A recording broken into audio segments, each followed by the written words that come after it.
Item number SCP-004. Object Class Euclid.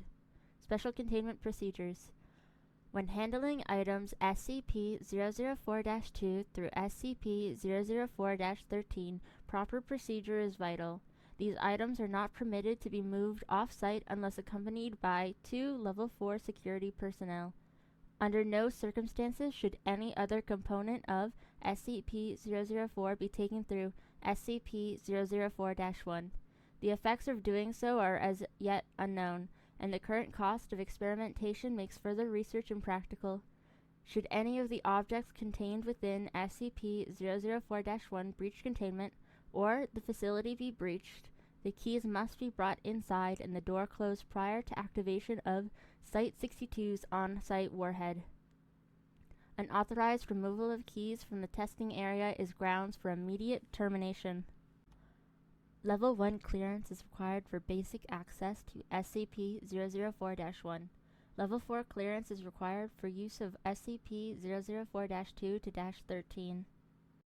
Description: SCP-004 consists of an old wooden barn door, SCP-004-1, and a set of 12 rusted steel keys, SCP-004-2 through SCP-004-13. The door itself is the entrance to an abandoned factory in Data Expunged. Chronological history: July 2, 1949. A group of 3 juveniles trespassing on federal property near Redacted find the door. According to their testimony, they found a set of rusted keys and an iron lockbox and determined what door the keys unlock. The juveniles are taken into custody after they contact Sheriff Redacted when one of their friends, SCP-004-CAS-01, goes missing. July 3, 1949. Local authorities find the severed right hand of SCP-004-CAS-01, 8 kilometers from SCP-004-1. Other parts of SCP-004-CAS-01's body are scattered as far as 32 kilometers from the factory. Under interrogation, the apprehended juveniles tell authorities that upon opening the door with one of the keys, SCP-004-CAS-01 was torn into several pieces, each of which disappeared. At this point, the SCP Foundation takes over the investigation. July 4, 1949. SCP Agent Redacted obtains the keys from the local authorities to begin testing. Tests show that SCP-004-2 through SCP-004-13 all fit into a single lock on the large barred door. 12 Class D personnel are assigned to test the effects of the door. Of the 12 test subjects, each trying a different key to enter the room, only 2 survive. Opening the door with any key except SCP-004-7 or SCP-004-12 caused the test subjects to be torn apart in multiple directions. However, no dismembered parts were found until later. At the time of writing, only 2 parts of each subject have been recovered, with the exception of the subject using SCP-004-redacted, whose pieces were scattered in close proximity. The others have, for all intents and purposes, vanished from existence. Of the 2 surviving subjects, only one, having used SCP-004-7, returned unharmed. The other came back in a near catatonic state, able only to remove himself from the room and then collapse on the floor, and had to be restrained to prevent him from gouging out his eyes. See Appendix A, Mental Health Effects of SCP-004. The subject using SCP-004-7 said that he had entered a large room impossibly big for the size of the attached building. After his exit, SCP-004-1 was propped open and an armed squad of Level 3 personnel entered. The size of the room is impossibly big to measure, and the doorframe and the individuals in the room are the only part of the room that can be felt or illuminated. July 16, 1949. The juvenile suspects and Sheriff Redacted are terminated. August 2nd, 1949. Redacted is declared a hazardous area due to unexploded ordnance and fences erected in order to prevent civilian ingress. Tests to determine safety of exposure to environment behind SCP-004-1 begin. December 1st, 1950. Space-time anomalies resulting from exposure to SCP-004 are confirmed. Testing is suspended until further notice. July 2nd, 19 redacted. The unaccounted for remains of SCP-004-CIS-01 appear unexpectedly outside of SCP-004-1. Despite being killed decades before, the remains of SCP-004-CIS-01 are not decomposed in any matter and are still warm to the touch. Blood remains uncoagulated. The remains are remanded for testing. July 4th, 19 redacted. The unaccounted for remains of one of the 12 original test subjects appeared in a similar manner to those of SCP-004-CIS-01. The remains have been designated SCP-004-CIS-02. Records suggest that both SCP-004-CIS-01 and CIS-02 used SCP-004-redacted. March 21st, 1999. With the massive proliferation of nuclear weapons and World War III only redacted years away, construction has begun on a site inside SCP-004-1. The site is to stock supplies for redacted person days. April 21st, 1999. Redacted has ordered the site inside SCP-004-1 to be expanded to include emergency storage for all mobile SCP-redacted specimens and a redacted petabyte database for the storage of all SCP data. The facility is now referred to as Site-62. September 25th, 2000. Site-62 is operational. Labs and containment units are complete and can contain the most dangerous specimens. Backup of the SCP database has begun. January 25th, 2001. Due to time anomalies, see space-time anomalies below, all personnel working at Site-62 are now required to reside on-site permanently.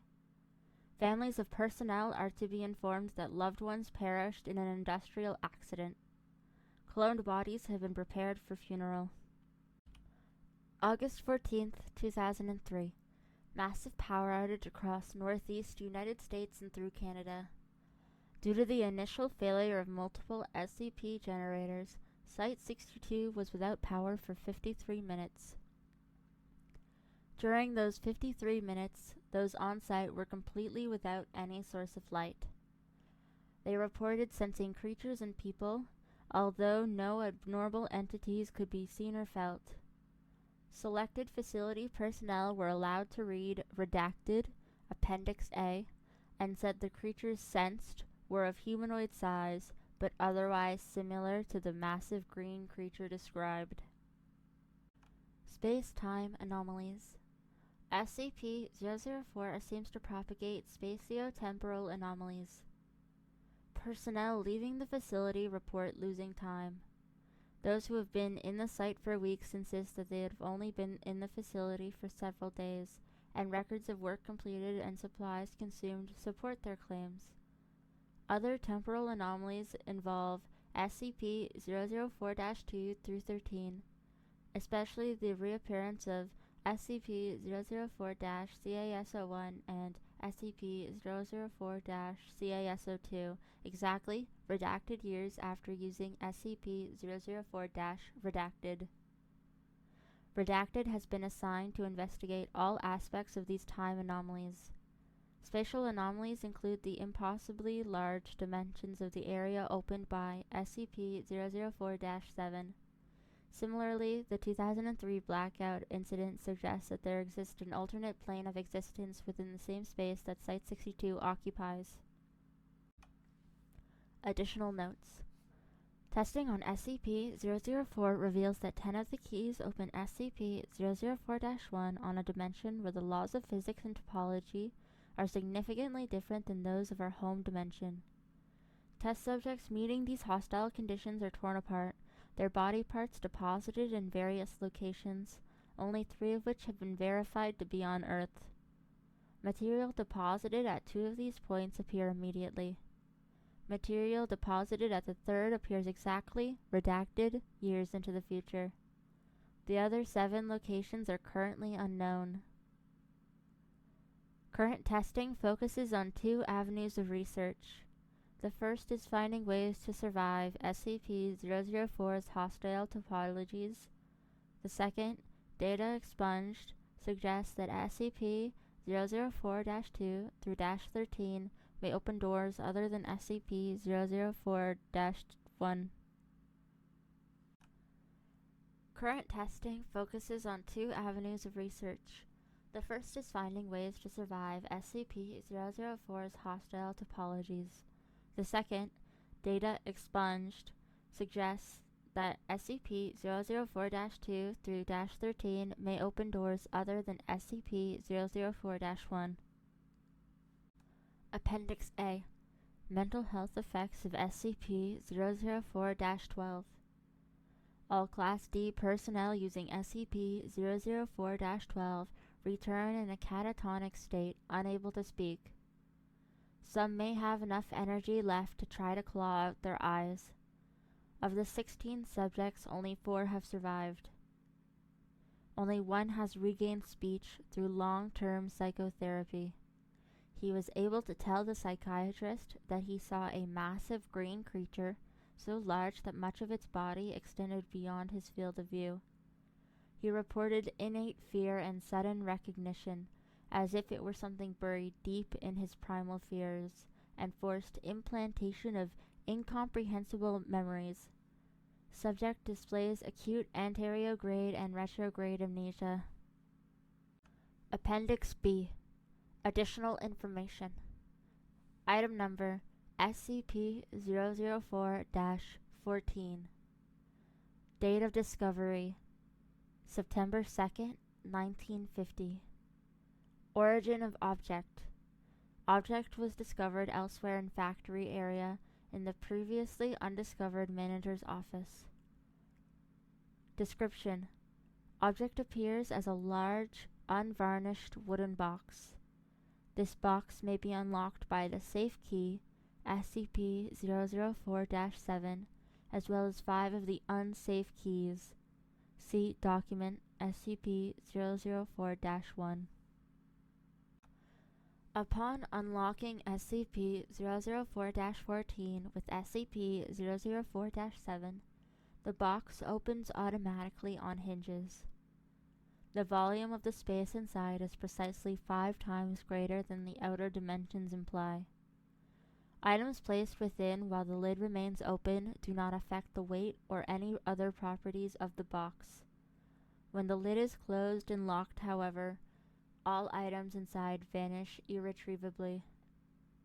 Personnel locked inside the box are also irretrievable, although losing personnel in this fashion appears to affect significantly the dreams experienced by Data Expunged. This was SCP-004 by Deuce Programmer from the SCP Wiki. This was licensed under Creative Commons Attribution Share Alike 3.0 license. Thank you for listening.